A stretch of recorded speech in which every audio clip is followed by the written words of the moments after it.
কি দেখে মনে হচ্ছে তো পিঠে ভাজছি? না গো, পিঠে ভাজছি না তো। সকাল সকাল ভাজছি আমি হচ্ছে গোলা রুটি মেয়ের টিফিনে দেবো জন্যে। মেয়ে কিন্তু গোলা রুটি খেতে খুব পছন্দ করে, তো আজকে আমাকে বললো, মাম্মা আমাকে গোলা রুটি করে দেবে আর তার সাথে মিষ্টি। আমি বললাম ঠিক আছে, গোলা রুটি করে দেবো। আর গোলা রুটির সাথে কিছু ভাজা বা তরকারি নেই, কোনো কিছুই নেবে না, শুধুমাত্র রসগোল্লা দিয়ে নাকি গোলা রুটি খাবে। যেহেতু গোলা রুটিটা একটু মিষ্টি মিষ্টি হয়, খেতেও ভালো লাগে, তো তার সাথে মিষ্টি, আর কিচ্ছু লাগবে না। তো যেমন বললো তেমনটাই আমি করে দিলাম। সকালবেলা করে দিলাম গোলা রুটি, আর তার সাথে বরমশাইয়ের জন্য সকালের টিফিনটা গোলা রুটি করা হলো। গোলা রুটিটা জানো তো একটু মানে বেশ টাইম নিয়ে ভাজা ভাজা করলে কী হয় বলো তো, গোলা রুটিটা খেতে খেতে কিন্তু একদম পরোটার মতো হয়, আর এত নরম সফট হয়, মানে খেতে বেশ সুন্দর লাগে।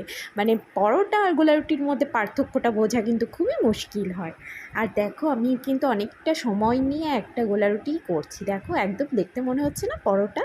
ব্যাস এই পরোটার সাথে মানে গোলা রুটির সাথে দিয়ে দিলাম হচ্ছে দুটো রসগোল্লা। এই হচ্ছে আজকে মেয়ের টিফিন। আর নরম তুলতুলে একদম গোলা রুটি, কি দেখে একদম ভালো লাগছে তাই না? তারপরে টিফিনটা বন্ধ করে সোজা মেয়ের ব্যাগের মধ্যে ঢুকিয়ে দিলাম। মেয়ের স্কুল যাওয়ার সময়ও হয়ে গেল জানো তো। তারপরে আমি একটু বাইরেও চলে এলাম, আর দেখছি আমার এই ছোট্ট গাছটাতে কী সুন্দর ফুল ফুটেছে। গাছটা ছোট হলে কি হবে, প্রতিদিন কিন্তু আমাকে একটা দুটো করে ফুল দেয়। আর এই যে মাম্মা তো রেডি হয়ে দাঁড়িয়ে আছে ওর বাসের জন্যে। বাস কতক্ষণে আসে। তারপরে দেখো মাম্মা তো চলে গেল, আর তারপরে দেখো আমার দুপুরের রান্না। এইদিকে করেছি শাক ভাজা আর আলু বটবটি ভাজা, আর এইদিকে হচ্ছে ডাল। আজকে সকালবেলায় ভেবে রেখেছিলাম জানো তো, যে আজকে আমার অগোছালো আলনাটাকে পরিষ্কার করতে হবে, পুরো যেন খিচুড়ি হয়ে আছে। এই একটা বেচারা আলনার উপরে যে আর কত কিছু চাপানো থাকবে, মানে সেটা নিয়ে আমি টেনশানে পড়ে আছি। বেচারা আলনাটাও কতদিন ধরে যে ভাবছে যে আমি তো বৃদ্ধ হয়েই গেছি, আমার উপরে আর কত বোঝা চাপাবি, এইবার তো বোঝাগুলোকে সরা, নামা, কমা। তো তাই আমি আলনাটার কষ্টটাও একটু বুঝতে পেরেছি বলেই দেখো আজকে সব একদম জামা কাপড়গুলো সব নামিয়ে নিয়ে পরিষ্কার পরিচ্ছন্ন করে তারপর সুন্দর করে আলনাটাকে গুছিয়ে নিলাম। আগে তো মুছতে হবে তাই না? যতই আমরা সামনে জামা কাপড় রাখি না কেন, পিছনে কিন্তু নোংরা হয়েই থাকে, আর নিচের দিকেও নোংরা প্রচুর হয়ে থাকে গো। তো সেগুলো ভালো মতো আগে মুছে টুছে একদম পরিষ্কার করে নিচ্ছি, নয়তো ওই পরিষ্কার না করে নিয়ে তারপরে আগেই যদি আমি জামা কাপড় রাখি তাহলে আর কি গোছালাম বলো।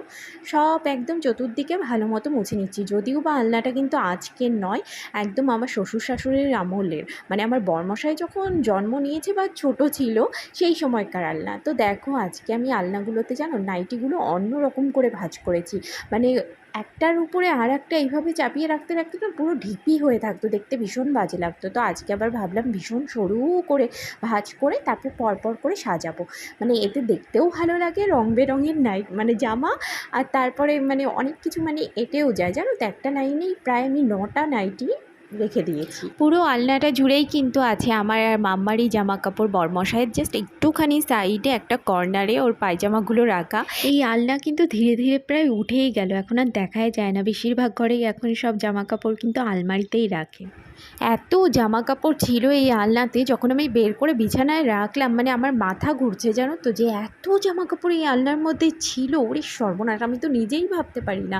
কিন্তু তোমাদেরকেও দেখাচ্ছি, দেখো কত জামা কাপড়। এই যে এখান থেকে শুরু হয়েছে পুরো বিছানাটা জুড়ে জামা কাপড়, ভর্তি জামা কাপড়।